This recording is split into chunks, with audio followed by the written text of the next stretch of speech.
Hello everyone. 64ನೇ ಪ್ರಶ್ನೆಯನ್ನ ನೋಡೋಣ. ನಿಮ್ನ ದರ್ಪಣದ ಉಪಯೋಗಗಳನ್ನು ಪಟ್ಟಿ ಮಾಡಿ. ನಿಮ್ನ ದರ್ಪಣಗಳನ್ನ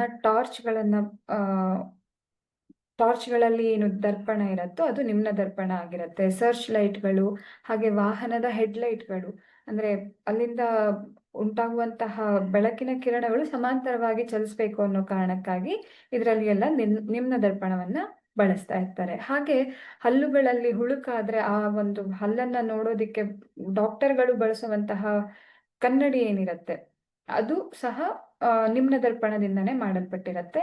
ಇನ್ನು ಕ್ಷೌರಿಕನ ಅಂಗಡಿಗಳಲ್ಲಿ ಅಥವಾ ಶೇವಿಂಗ್ ಮಾಡುವಾಗ ಗಂಡಸರು ಬಳಸುವಂತಹ ಕನ್ನಡಿಗಳು, ಅದರಲ್ಲಿ ಏನು ಇಮೇಜ್ ಏನಾಗಿರತ್ತೆ ಅದು ಸ್ವಲ್ಪ ಹಿಂಗೆ ದೊಡ್ಡ ಚಿತ್ರವನ್ನ ನಾವು ನೋಡಬಹುದು ಆ ಒಂದು ಚಿತ್ರ ಮಿರರ್ ಅಲ್ಲಿ.